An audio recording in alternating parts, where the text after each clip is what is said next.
잘못된 오해 깨기 두 번째 시간인데요. 오늘 본문은 욥기입니다. 욥기. 우리 다 같이 욥기 42장 1절부터 6절까지를 같이 보도록 하겠습니다. 욥기 42장 1절부터 6절입니다. 저하고 교독으로 읽을까요? 제가 먼저 읽겠습니다. 욥이 주님께 대답하였다.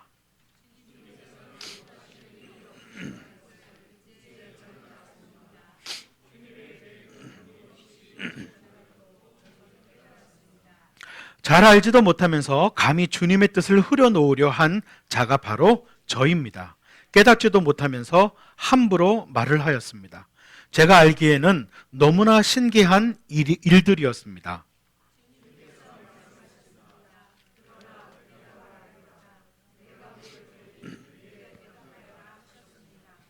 주님이 어떤 분이시라는 것을 지금까지는 제가 귀로만 들었습니다. 그러나 이제는 제가 제 눈으로 주님을 뵙습니다. 그러므로 저는 제 주장을 거두어 드리고 티끌과 잿더미 위에 앉아서 회개합니다. 아멘. 여러분, 욥기 읽어보셨어요? 욥기 내용을 아마 교회를 이렇게 다니시지 않았던 분들도 또 교회를 최근에 다니셨던 분들도 욥이라는 사람의 이름은 한 번쯤 들어보셨을 거예요. 성경의 66권 가운데 이 욥기는 사실은 성경에서 제일 어려운 책 중에 하나입니다. 실제로 욥기는 굉장히 많은 주제를 다루고 있고요. 또 성경에서 가장 철학적인 책 중에 하나입니다. 제가 오늘 욥기 42장 1절부터 6절을 말씀을 나누기 위해서 이 욥기를 처음부터 다시 다 읽었어요. 앉아서 욥기를 쭉 읽었는데 이전에 제가 읽었던 은혜하고 너무 달라요. 욥기를 읽으면서 제가 울었어요. 이 세상에 존재하는 모든 고통이 욥기에 다 있어요. 그리고 이 세상에 존재하는 모든 고통과 문제에 대해서 저마다 사람들이 하는 견해가 다 있어요. 그리고 그 속에 겉으로는 하나님이 보이지 않아요. 욥도 하나님이 보이지 않아요. 욥의 친구도 하나님이 보이지 않아요. 하나님 한 분이 계실 거라는 생각 자체가 없어요. 근데 그 속에 하나님이 계셨어요. 욥기를 꼭 한번 다시 읽어보셨으면 좋겠어요. 여러분의 모든 인생과 삶에 실제로 지금 하고 계시는 모든 고난과 고민과 생각들이 욥에 다 있습니다. 그만큼 깊은 책이에요, 욥기가. 욥기를 간단하게 요약을 해드리면 하나님께서 욥기 1장 초반에 보면 하나님께서 욥에 대한 굉장히 자부심을 가지고 계세요. 욥만큼 이 발음을 잘해야 되는데 욥만큼 하나님을 경외하고 악에서 멀리 떠난 사람이 없음을 하나님도 인정하고 계세요. 근데 거기에 대해서 사탄이 하나님 앞에서 이렇게 말을 합니다. 하나님 괜히 그러겠습니까? 그 사람이 워낙에 축복을 많이 받았으니까 그렇죠. 그 축복을 한번 거두어 보십시오. 그래도 하나님을 경외하나. 그래서 하나님을 허락하세요. 그리고 욥이 그가 가진 모든 재산과 자녀를 모두 다 잃습니다. 하루아침에 정말 그의 재산과 자녀를 다 잃어요. 남은 거는 자기와 아내밖에 없습니다. 그런데 욥이 하나님을 원망하지 않아요. 빈손으로 왔기 때문에 빈손으로 돌아갑니다. 그렇게 고백하면서 하나님을 원망하지 않습니다. 그러자 사단이 다시 하나님께 말을 해요. 비록 여기까지는 견딜지 모르지만 만약에 욥의 건강에 몸에 문제가 생겨서 막 고통을 당한다면 그때는 당신을 저주할 겁니다. 이렇게 얘기를 합니다. 하나님이 또 허락하세요. 그것도 해라. 그러나 그의 생명을 건들지는 말아라. 이렇게 말씀합니다. 그리고 실제로 욥이 아주 심각한 피부병에 걸려서 기와장으로 자기 몸을 긁는 아주 최악의 상황에 이르게 됩니다. 그리고 이때 세 친구가 욥을 찾아와요. 그 세 친구의 이름이 엘리바스, 빌닷, 소발입니다. 그런데 이 엘리바스, 빌닷, 소발이 욥의 상태를 보고 이들이 욥에게 찾아와서 욥의 상태를 보고 너무나 끔찍한 거예요. 욥의 상태가. 이 욥의 상태를 보고 너무나 끔찍해서 이 친구 세 사람이 아무 말도 못하고 일주일간 슬퍼합니다. 그리고 난 다음에 이 세 사람이 돌아가면서 욥에게 왜 이런 고난을 당하는지에 대해서 자기 나름대로 설명하기 시작해요. 네가 이런 고난을 당하는 건 이것 때문이야, 이것 때문이야, 이것 때문이야. 이렇게 친구가 발언을 하면 욥이 대답하고, 친구가 발언을 하면 욥이 대답하고, 이런 식으로 친구들과 욥의 논쟁이 욥기 30장 넘어서까지 나와요. 그러니까 30장 넘어서 계속해서 욥과 욥의 친구들의 논쟁이 나옵니다. 이 세 친구가 얘기한 것을 정리하기가 쉽지 않지만 제일 연장자였던 엘리바스가 먼저 얘기를 시작하는데 그의 말은 이런 거예요. 엘리바스의 말은 핵심은 뭐냐면 무죄한 자는 고통을 당하지 않는다.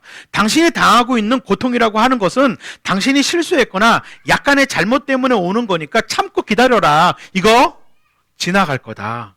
이런 식으로 엘리바스가 위로를 시작해요. 근데 욥이 계속해서 강변하죠. 나는 죄가 없다. 나는 잘못한 것이 없다.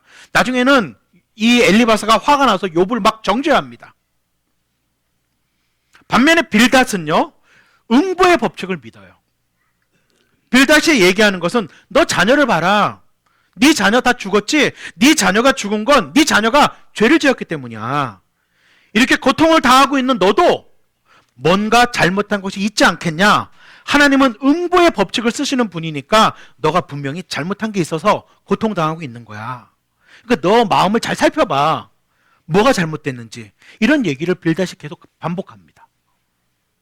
소발이라는 사람은요, 제일 젊은 사람이에요.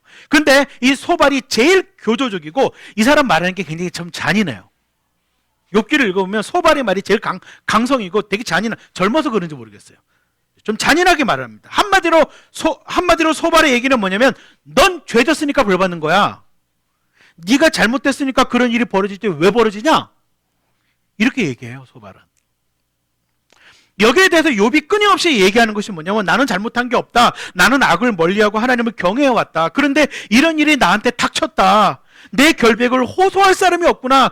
중재할 사람이 없구나. 누가 중재해 줬으면 좋겠다. 내가 하나님 앞에서 내 결백을 좀 호소했으면 좋겠다. 그러면서 계속 욥은 아니라고 얘기를 합니다. 그리고 마지막에 이 욥의 세 친구 이후에 엘리후라고 하는 제일 젊은 엘리후라고 하는 또 다른 사람이 나와서 얘기를 하고, 이 엘리후의 얘기가 나온 이후에 욥이 다시 거기에 대해서 대답을 하고, 그러고 난 다음에 하나님이 나타나세요. 욥기의 아주 후반부에. 그리고 하나님께서 나타나셔서 욥에게 계속 물어보십니다. 뭐라고 물어보시냐면 내가 세상에 이 모든 만물을 만들 때 너는 어디 있었냐? 내가 세상에 이런 것들을 만들 때 너는 뭘 했느냐? 너가 그런 것의 신비를 아느냐? 이 세상에 돌아가는 이치를 너가 아느냐? 계속 질문해요. 하나님이 하신 말씀을 보면 전부 질문이에요. 질문밖에 없어요. 그러자 욥이 42장에 가서 하나님을 새롭게 깨달아요. 그리고 다시 욥이 고백을 하고, 오늘 우리가 읽은 거죠. 욥이 다시 고백을 하고 욥이 회복되는 것으로 욥기가 끝납니다. 근데 오늘 제가 여러분과 나누고자 하는 것은 욥의 친구들이 가지고 있는, 욥의 이 친구들이 가지고 있는 하나님에 대한 환상입니다. 잘못된 이해입니다. 이 욥의 세 친구들은 나름대로 하나님에 대해서 이해하고 있었어요. 그리고 그 하나님을 자기가 이해한 것을 통해서 욥에게 이러이러한 게 아닌가라고 얘기해주고 있습니다. 저는 여기에서 욥의 친구들이 가지고 있는 이런 생각을 욥의 새 친구 환상이라고 부르고 싶어요. 이것도 우리가 하나님을 알 수 있다는 거예요. 내가 안다고 하나님을 안다고 생각하는 거예요. 이걸 좀 더 풀어서 얘기하면요, 우리가 믿음 생활을 잘하고 말씀도 잘 읽고 기도 생활도 열심히 하고 그러면 하나님이 하시는 일을 우리가 다 이해할 수 있고 또 어떻게 행하실지도 우리가 알 수 있다는 거예요. 그렇기 때문에 이 욥의 친구들은 자기가 갖고 있는 하나님에 대한 생각을 가지고 욥에게 계속해서 설명해 줍니다. 여러분, 이게 어떤 의미인지 좀 이해가 되세요? 이런 환상을 가지고 있을 때, 이 욥의 세 친구의 환상을 가지고 있을 때 우리에게 어떤 일이 일어나는지 그 모습을 좀 살펴드리면 이 도움이 되실지 모르겠어요.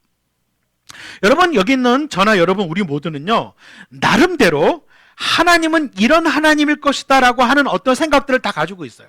나는 하나님을 잘 모르는데요, 하나님을 잘 알지 못하는데요 라고 얘기해도 우리 나름대로는 다 갖고 있어요. 그게 없는 사람은 없습니다. 우리가 잘 몰라도 신이 있다면 신은 아마 이래야 될 것이다. 하나님이 있다면 하나님은 이런 분이지 않을까? 하나님은 이런 하나님일 거야 라는 우리 나름대로의 하나님에 대한 생각이 있다고요.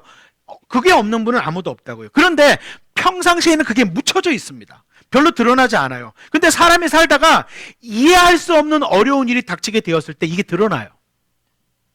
그리고 자기가 생각했던 거하고 내가 생각했던 거하고 다르게 이해할 수 없게 인생이 굴러가는 것을 보면 거기에 대해서 실망하는 거예요. 왜 이렇게 되는 거야? 정말 신이 있는 거야? 라고 의심합니다. 그리고 이런 것을 심각하게 겪은 사람들은 교회를 떠나기도 하고요. 신을 아예 믿을 생각을 안 해버린다거나 또는 교회를 다닌다 할지라도 하나님을 아예 의존하지 않습니다. 왜냐하면 믿을 만한 존재가 아니라고 생각하니까요. 저는 제가 잊을 수 없는 한 사건이 있어요. 실제로 제가 겪었던 어느 교회에서 제가 사역할 때 겪었던 일인데, 교회에 굉장히 열심히 한 가족이 있었어요. 정말 열심히입니다. 그 아버지 어머니부터 자녀들까지 교사도 하고요, 성가대도 하고요, 온 가족이 다 열심히입니다. 모든 가족들이 다 신실하다고 모든 교회에서도 다 그렇게 인정해요. 근데 아버지가 어느 날 병원에 가봤는데 말기암이에요. 의학적으로는 3개월 넘기고 어려워요. 근데 그 가족이 굉장히 은혜롭더라고요. 하나님이 역사하실 거래요. 하나님이 더 큰 은혜와 하나님이 더 큰 역사를 일으키기 위해서 이렇게 하는 거라고. 가족들이 굉장히 평온해요. 정말 신실해 보이더라고요. 그리고 온 가족이 교회에서 하던 그런 여러 가지 봉사를 그대로 하면서 열심히 기도합니다. 정말 열심히 기도해요. 그 어머니는 원래 날마다 새벽 기도 하시는 분이니까요. 어머니부터 그 아들, 딸들까지 늘 요동하지도 않고 평안한 얼굴로 교회에서 하던 그 모든 일을 다 하면서도 밤낮으로 기도합니다. 자식들도 안 나오던 새벽 기도까지 나와서 열심히 기도를 해요. 그러고 나니까 실제로 아버지가 좀 차도가 있으시더라고요. 차도가 좀 있는 것 있으니까 그 하나님이 역사하셨다고 간증하고 간증 비슷하게 사람들을 만나서 하나님 이런 일 하신다고 그렇게 얘기를 하는 거예요. 근데 어느 날 아버지가 갑자기 돌아가셨어요. 의료사고인 것 같아요. 갑자기 돌아가셨어요. 갑자기 돌아가시고 나서 이 가족들이 하나님을 이해를 못하는 거예요. 이해가 안 되는 거예요. 우리가 이렇게 열심히 기도했고, 우리가 이렇게 열심히 교회 봉사했고, 우리가 이렇게 하나님을 신실하게 믿어왔는데, 그리고 더군다나 또 차도가 좀 있어졌는데 어느 날 갑자기 이렇게 그냥 의료사고로 갑자기 가시니까 이거는 이해할 수가 없는 거예요. 하나님이 정말 계시냐? 우리가 이렇게 열심히 믿었는데, 이렇게 간절히 기도했는데 하나님이 도대체 어디 있는 거야? 점점 마음이 식더니 결국 교회를 떠났습니다. 여러분, 이걸 제가 실화를 이야기했지만, 제가 직접 겪은 이야기를 했지만, 이런 유의 이야기는 굉장히 많아요. 여러분들도 아마 주변에서 직접 봤거나 들었을 겁니다. 여러분, 이분들만이 아니라 우리도 마찬가지예요. 이분들은요, 자기 나름대로 하나님에 대한 생각이 머릿속에 있었어요. 하나님을 난 알고 있으니까 내가 이렇게 하면 하나님은 저렇게 하실 것이다 라고 하는 믿음을 가지고 있었어요. 자기 생각이 있었던 거예요. 이렇게 하면 하나님이 응답할 거라고 생각했는데 하나님이 응답하지 않아요. 그러자 하나님에 대해서 실망하고 하나님을 아예 떠나버렸어요. 여러분, 사람들은 자기 속에 하나님에 대한 어떤 생각을 가지고 있어요. 저는 그것을 상작곽 신앙이라고 말씀드리고 싶어요. 상작곽 신앙. 나름대로 자기의 상작곽이 있어요. 하나님이라고 하는 박스가 있어요. 하나님이 이러이러할 것이다라고 생각을 해요. 그리고 내가 이렇게 하면, 그렇게 하면 하나님이 거기에 이렇게 반응을 보일 것이다 라는 생각을 하는 것이죠. 내 상작곽에 하나님을 믿어요. 근데 놀랍게도 그렇게 되지 않는 거죠. 그렇게 되면 그냥 이야기는 끝나는데 그렇게 되지 않아요. 그러면 하나님에 대해서 의심하고 실망하고 불신하게 되는 것이죠. 그런데 아이러니한 건 뭐냐면, 이런 상작곽 신앙을 가지고 있으면 자기 자신의 문제가 생기면 의심하고 실망하고 어쩔 줄 모르면서 다른 사람이 문제가 생기면 자기의 상작각 신앙을 가지고 아주 쉽게 해석해줘요. 아, 그런 문제가 왜 생겼는지 알아? 하나님은 이런 분이야. 그래, 이렇게 해서 문제가 생긴 거야. 왜 그런지에 대해서 자기가 이해하고 있는 대로 그거 그런 거야 라고 얘기하면서 설명해주고 충고해줘요, 사람들이.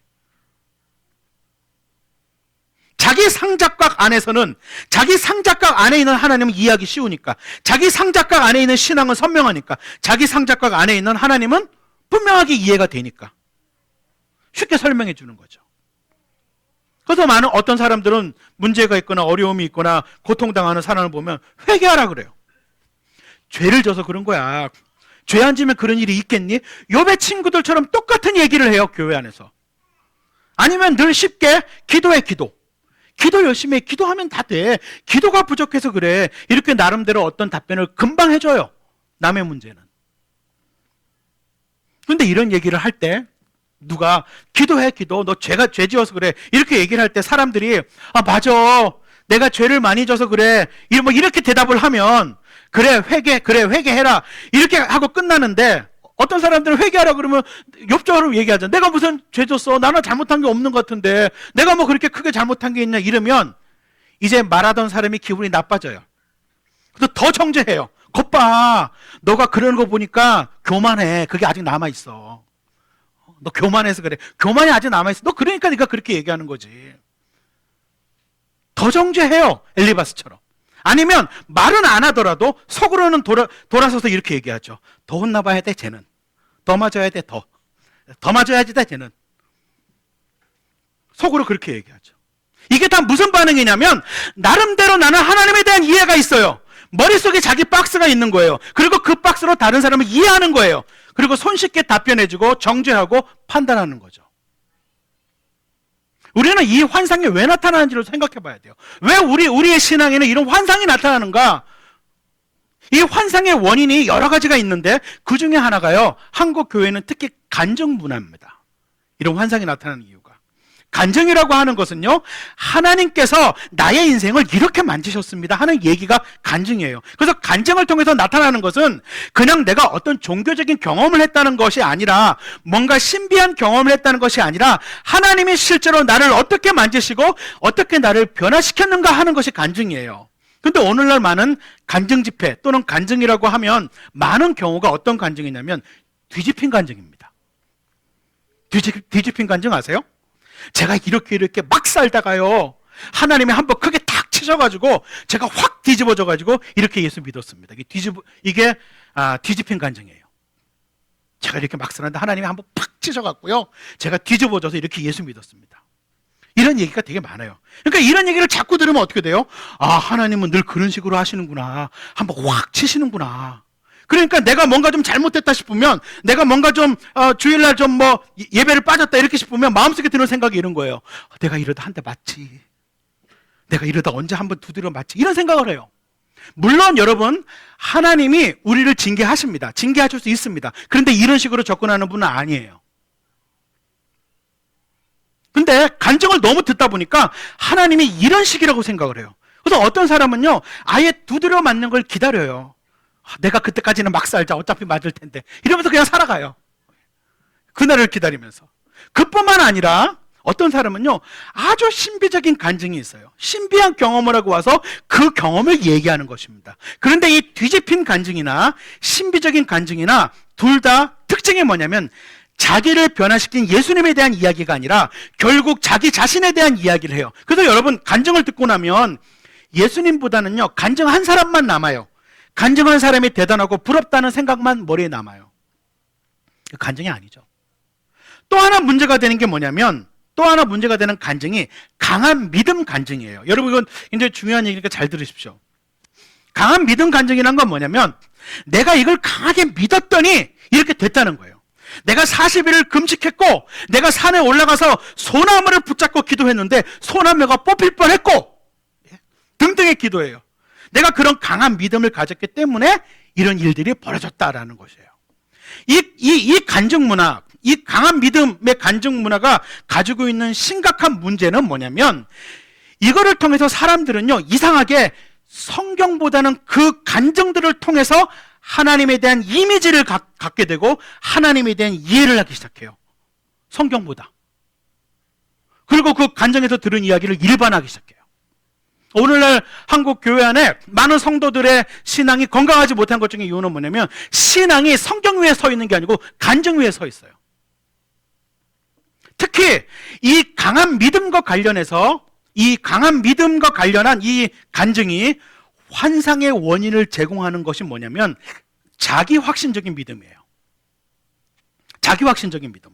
내가 소망하는 것을 진심으로 믿으면 이루어진다. 사람들이 믿음이 그거라고 생각해요. 내가 소망하는 걸, 내가 바라는 걸 지극정성으로 믿으면 이루어진다. 한마디로 지성이면 감천이다라는 것이에요. 그래서 자기가 믿고 싶은 것을 강하게 믿으려고 애를 써요. 이거는 샤머니즘입니다. 이건 기독교가 말하는 믿음이 아니에요. 오늘날 많은 사람들이 기독교를 내가 원하는 소원을, 내가 바라는 소망을 간절하게 믿으면, 지극정성으로 믿으면, 강하게 믿으면 하나님이 응답해 주신다라고 이야기를 해요. 그게 믿음이라고 생각해요. 근데 그건 성경에서 말하는 믿음이 아니에요. 믿음이라는 것은요, 성경에서 말씀하는 믿음은요, 내가 믿고 싶은 걸 믿는 것이 아니라 하나님이 하신 일, 또 하나님이 하시겠다고 약속하신 일을 믿는 것입니다. 내가 바라는 걸 믿는 게 아니에요. 여러분, 내가 원하는 대학에 갈 것이라고 강하게 믿는 것, 이건 믿음이 아니에요. 그냥 열심히 하고 하나님께 맡기는 것이지, 내가 저 대학에 가겠습니다, 저 대학에 갈 줄로 믿습니다 하고 열심히 기도하는 것은 믿음이 아니라는 거예요. 그건 기독교 믿음이 아니에요. 그런데 많은 사람들이 그게 기독교인 줄 알아요. 그건 기독교가 아닙니다. 우리는 어떤 일이든지 최선을 다하고 그 결과를 하나님께 맡기는 사람들입니다. 그래서 어떠한 결과가 나오든지 우리는 의연할 수 있는 사람이에요. 여러분, 분명히 아십시오. 기독교의 믿음은 내가 이루어지기를 원하는 것을 믿는 것이 아닙니다. 하나님이 이미 이루신 일을 또 이루시겠다고 약속하신 일, 그걸 믿는 겁니다. 내가 오늘 저 대학에 합격할 줄로 믿습니다. 하나님 물으세요. 왜 저 대학에 합격하고 싶은데? 하나님의 영광을 위해서요. 하나님이 그 마음을 몰라요?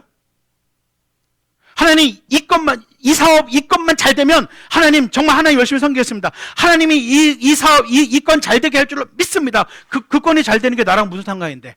이거 잘 되면은요, 제가 돈 벌어가지고 하나님께 헌금 팍팍 드리고요. 그 마음을 하나님 몰라요? 여러분, 믿음은요, 내가 원하는 것, 내가 바라는 것을 간절하게 믿어서 지성으로 빌면은 신이 감동해서, 어이구 내가 감동받았다, 내가 주기 싫었는데 내가 감동받아서 네 지성이면 내가 감천이라 너한테 줄게. 이거 샤머니즘이라고요. 기독교 아니에요. 이거 기독교 신앙이 아니에요. 기독교에서 말하는 믿음이 아니에요. 이런 자기 확신적인 믿음이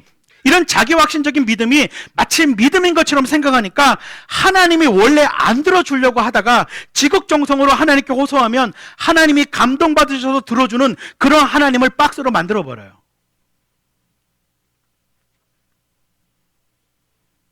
기독교의 믿음은요, 하나님이 하실 일을 믿는 거예요. 하나님이 하신 일을 믿는 거예요. 그리고 하나님이 하시겠다고 약속하신 것을 믿는 거예요. 그뿐만이 아니라 성경에 대한 부분적인 이해도 또 하나의 문제예요. 하나님은 성경을 통해서 하나님은 당신이 어떤 분이신지를 드러내셨는데 그 성경의 일부를 보고서 하나님에 대해서 이해하는 거죠. 그리고 그 하나님에 대해서 다 이해했다고 생각해요. 그리고 그걸 가지고 사람들한테 막 얘기를 해요. 근데 하나님은 그렇게 쉽게 이해되시는 분이 아닙니다. 하나님은 무한하신 분이세요. 사실 우리는 하나님의 무한하심을 이해할 수가 없습니다. 근데 성경에 나타난 하나님의 아주 약간만 보고는, 심지어 어떤 사람은 누구한테 들은 거 가지고 하나님이 이런 분이라고 탁탁 얘기하고 다녀요. 심각한 위험성이 거기에 도사리고 있어요. 그뿐만이 아니죠. 욥의 친구들의 환상을 가진 사람들 중에 많은 분들이 자기 경험을 얘기해요. 내가 옛날에 이렇게 하니까 이렇게 됐더라 하는 거예요. 그래서 그 경험의 틀을 가지고 그 사람의 문제를 보고 상황을 봐요. 이런 이유들로 인해서 욥의 환상들이 생겨납니다. 사람들이 이렇게 하나님은 이런 분일 것이다라고 하는 상작과 신앙을 가지고 있어요. 그것을 하나님이라고 생각하며 살아요. 그런데 이 사람들이, 이런 상작과 신앙을 가진 사람들이 어떤 문제를 만난 욥 같은 사람을 만나게 되면 그때부터 막 대화하기 시작하죠. 서로 설득하기 위해서 설전을 벌이기 시작해요. 이게 욥기에서 세 사람의 친구가 자기 나름대로 이해한 하나님을 가지고 끊임없이 얘기하고 있는 게 욥기의 32장까지 나오는 거예요. 각자 자기 상작각을 가지고 욥에게 하나님에 대해서 막 이야기를 하잖아요. 욥기를 읽어보십시오. 근데 이제 욥이 실제로 하나님을 경험합니다. 마지막 42장에 가면 욥이 하나님을 실제로 경험하고 나서 짧은 고백을 하는데 그게 오늘 우리가 읽은 42장 1절부터 6절입니다. 제가 한번 다시 읽어드릴게요. 여러분 한번 앞에 좀 보십시오. 제가 한번 다시 읽어드릴게요. 욥이 주님께 대답하였다. 주님께서는 못하시는 일이 없으시다라는 것을 이제 저는 알았습니다. 주님의 계획은 어김없이 이루어진다는 것도 저는 깨달았습니다. 잘 알지도 못하면서 감히 주님의 뜻을 흐려놓으려 한 자가 바로 저입니다. 3절을 잘 보세요. 깨닫지도 못하면서 함부로 말을 하였습니다. 제가 알기에는 너무나 신기한 일들이었습니다. 주님께서 말씀하셨습니다. 들어라, 내가 말하겠다. 내가 물을 터이니 내게 대답하여라 하였습니다.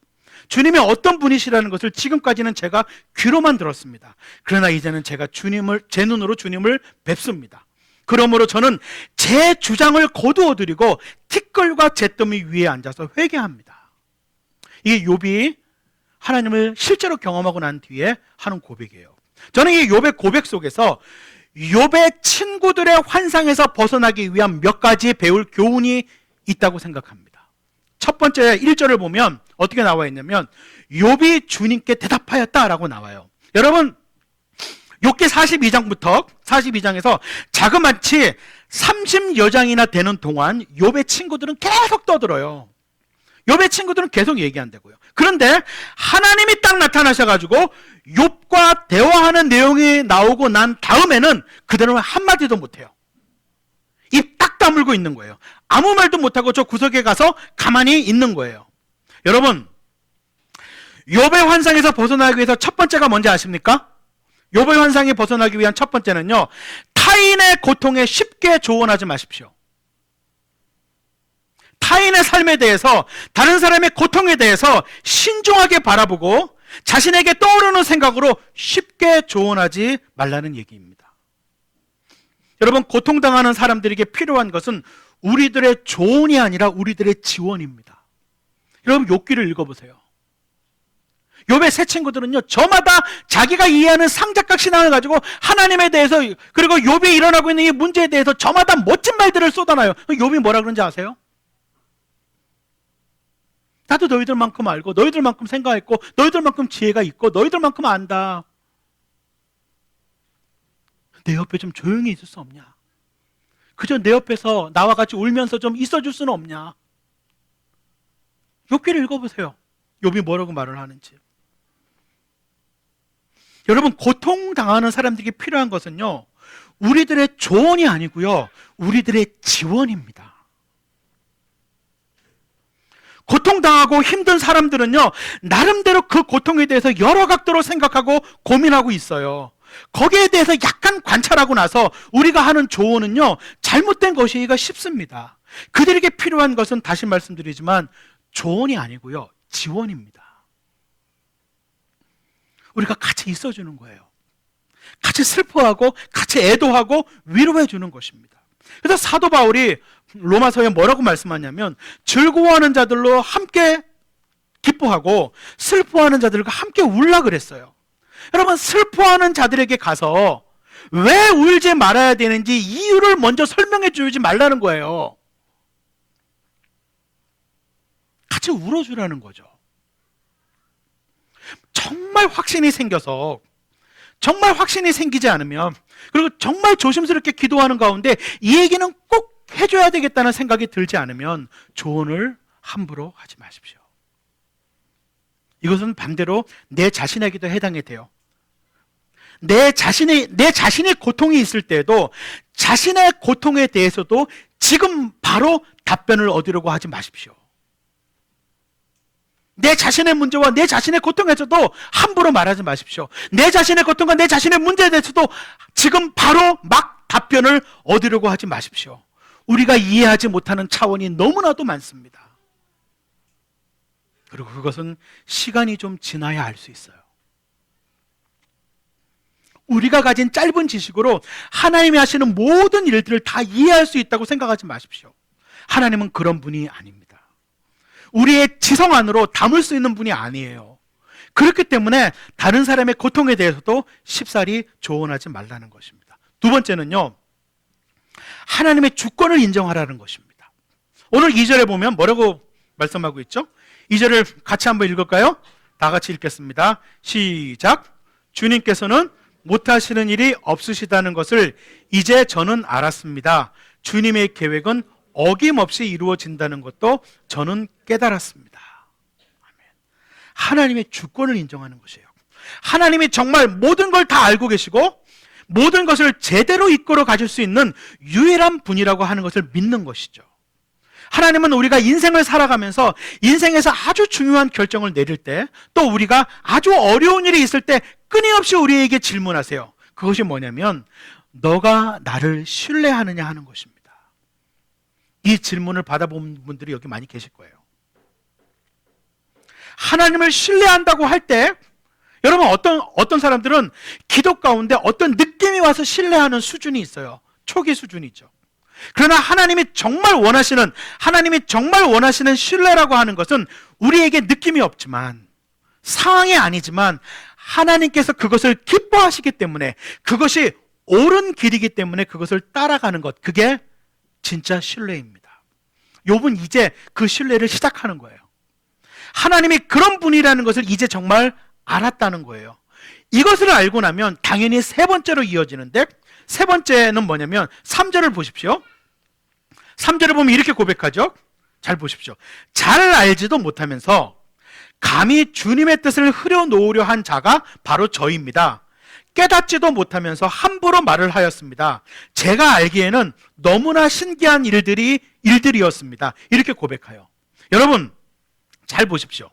이게 실제로 잘 알지도 못하고 떠들어댔던 사람은 욥이 아니라고요.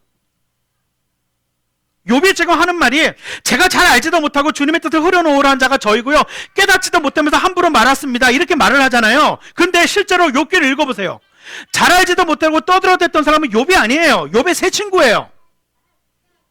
근데 욥이 여기서 얘기하는 게 뭐예요?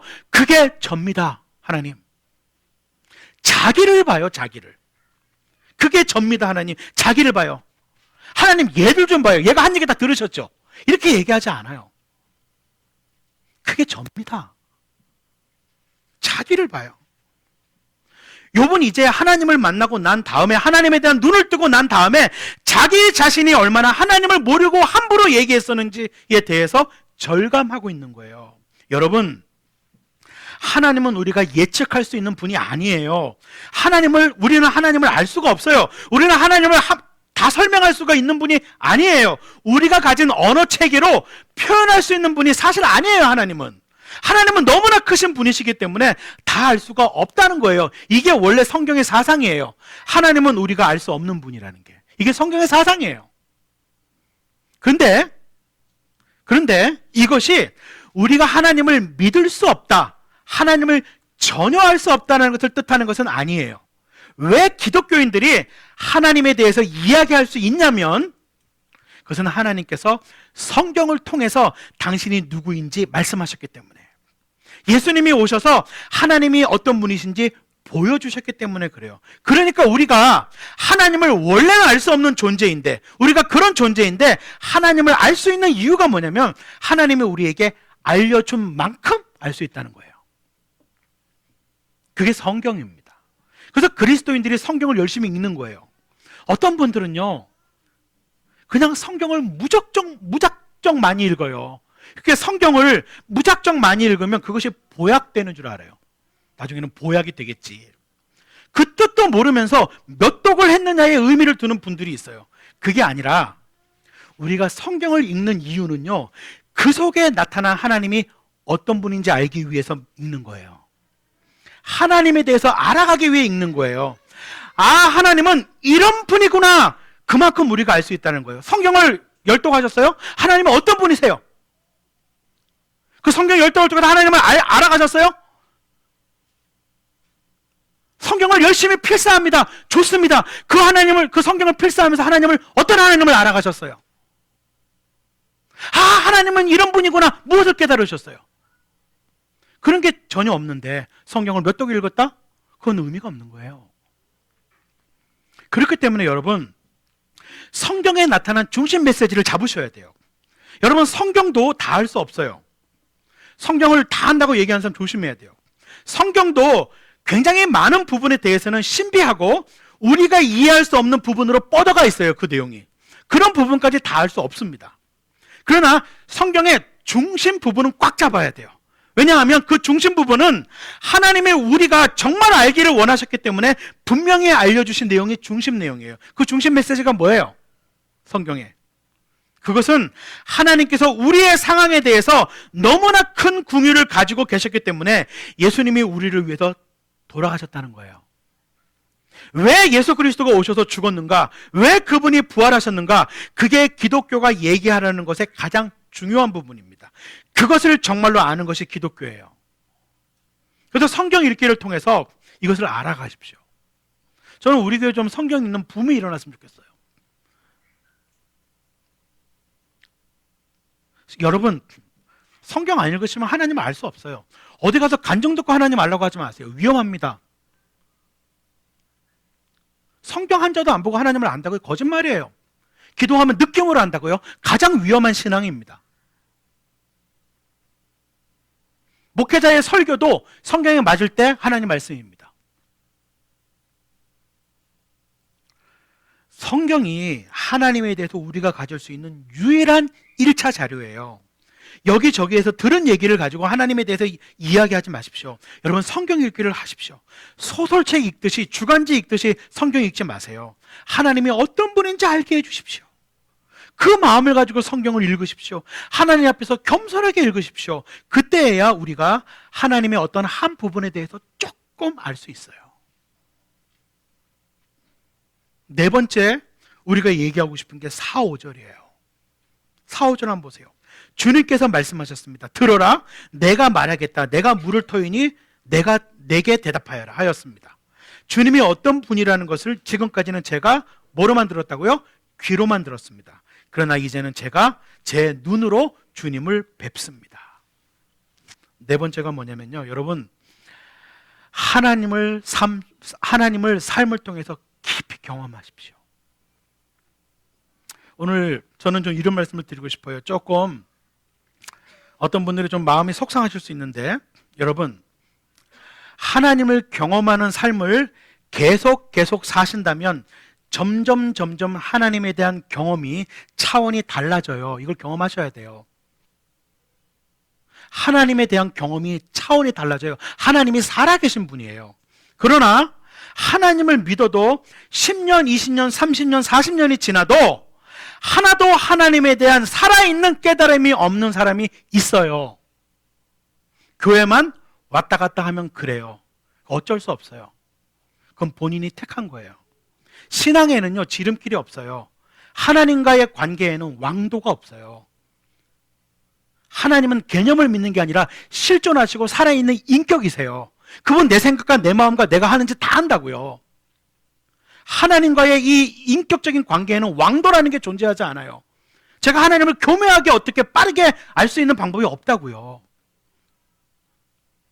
만약에 여러분들이 하나님을 알아가기 위해서 매일 일정한 시간을 내서 다른 차원의 삶이 있다는 것을 알고 살아가신다면 점점 인생과 세상을 보는 눈이 달라질 거예요. 세상을 사는 방식이 달라질 것입니다. 인격이 변화될 것입니다. 하나님을 삶을 통해서 깊이 경험해 가십시오. 오늘 욥이 뭐라고 얘기해요? 내가 옛날에는 주님이 어떤 분이시라는 것을 귀로만 들었지만 지금은 뭐라고요? 눈으로 봅니다. 이 차원이 있다고요. 욥도 이전에 하나님을 알 만큼 알았어요. 근데 지금 욥이 뭐라고 고백해요? 내가 이전에는 주님을 귀로만 들었는데 내가 눈으로 봅니다. 이런 차원이 있다고요, 신앙에.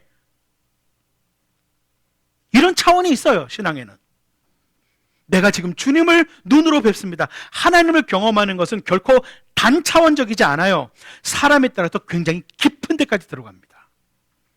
살아있는 동안에 우리가 다 거기까지는 못 간다 할지라도 여러분 개인적으로 더 깊은 영적인 여행을 떠나십시오. 깊이 있게 하나님을 좀 알아가십시오. 신비주의자가 되라는 것이 아니고요, 성경에 나와 있는 그런 경험들이 여러분들이 경험이 되도록 살아보십시오. 저는 오늘날 그런 깊은 영성 있는 그리스도인들이 필요하다고 생각합니다. 마지막이 6절이에요. 6절을 보면 같이 한번 읽어볼까요? 다 같이 한 목소리로 읽겠습니다. 시작. 그러므로 저는 제 주장을 거둬들이고 티끌과 잿더미 위에 앉아서 회개합니다. 아멘. 마지막이 뭐냐면요, 여러분 하나님 앞에서 진정으로 회개하십시오. 회개가 뭡니까? 회개는요, 오늘 이 본문이 굉장히 잘 얘기하고 있어요. 그러므로 저는 제 주장을 거두어 드립니다. 이게 회개예요.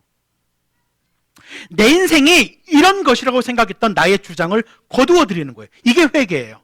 처음에 하는 회개가 뭐예요? 예수 믿고 처음에 하는 회개가 뭡니까? 처음 그리스도인이 될 때 하는 회개가 뭐예요? 여러분, 그리스도인은 어떻게 되죠? 이런 거 아니에요?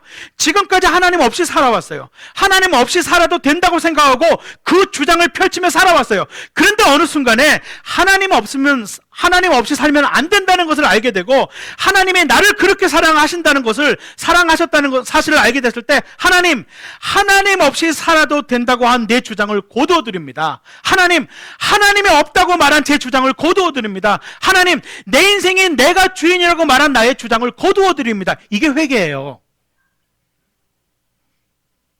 그 다음에 계속되는 진정한 회개는 뭐예요? 그 다음에 이어지는 살면서 계속되는 회개는 뭐예요? 아, 내가 하나님을 박스에 가둬놓고 잘못 알고 있었습니다. 그걸 회개하는 거예요. 내가 하나님이 요만한 줄 알았는데 이 생각을 거두어 드리겠습니다. 하나님은 더 크신 분입니다. 하나님을 이런 분이라고 생각했는데 제가 오해했습니다. 잘못했습니다. 거두어 드립니다. 이것이 끊임없이 이루어지는 것, 이게 회개예요. 그렇게 해서 그리스도인들은 하나님에 대한 이해가 세월이 지나가면서 계속 깊어져 가는 것입니다. 여전히 한계가 있겠지만 그렇게 알아가는 것입니다. 여러분, 하나님을 오해한 것을 회개하셔야 돼요. 하나님을 요만큼 아는 것 가지고 하나님을 재단한 것을 회개하셔야 돼요. 저는 오늘 데니스와 마리아라는 실제 있었던 아이들의 이야기를 하고 마치려고 합니다. 이건 실화예요.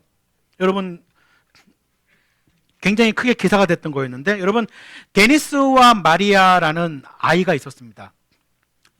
근데 얘네들이 한 4살쯤 됐어요. 이게 그 기사로 나온 거예요. 데니스와 마리아라는 애들이 있었는데, 얘네들이 한 4살쯤 됐는데 같이 놀다가 데니스가 연못에 빠져요. 그런데 같은 4살박이 마리아가 뭔가 위험은 느끼잖아요. 급해가지고 엉겁결에 데니스의 머리카락을 잡았어요. 머리카락을 잡고 물에 안 빠지게 이 어린 마리아가 막 바둥바둥 거리고 있었어요. 그걸 옆에 지나가는 어른이 보고 얼른 달려 들어와서 꺼내줍니다. 마리아가 데니스를 살린 거예요. 4살짜리 애가. 만약에 마리아가 데니스를 그냥 놔뒀으면 어떻게 돼요? 물에 빠져 죽는 거잖아요. 이게 신문에 보도됩니다. 이게 신문에 보도되고 막 이 마리아가 막 기특한 아이로 막 하면서 기자가 와서 마리아한테 물었어요. 야, 마리아야, 이 일이 너한테 어떤 변화를 줬니?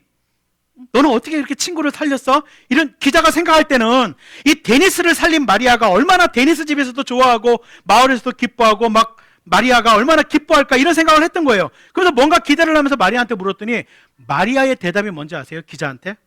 마리아가 하는 말이 이거예요. 데니스가 이제 저하고 놀지 않아요.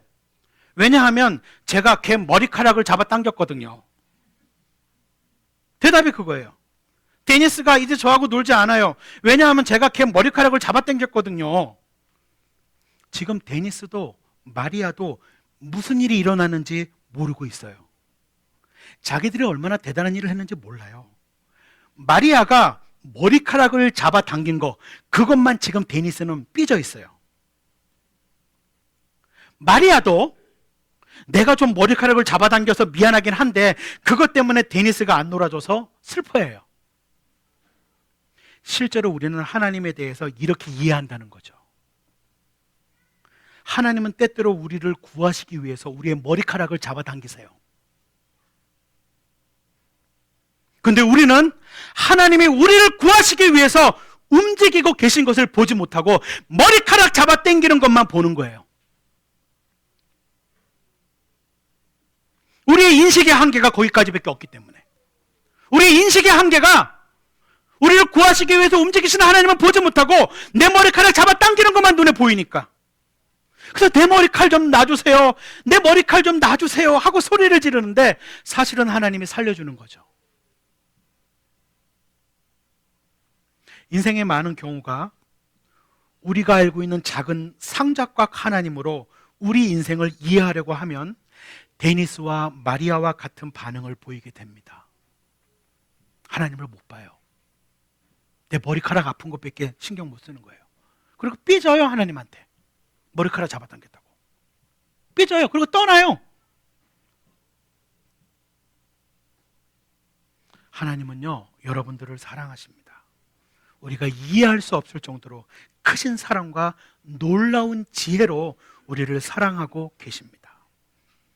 우리에겐 그 하나님을 제한되지만 알아갈 수 있는 특권이 있습니다.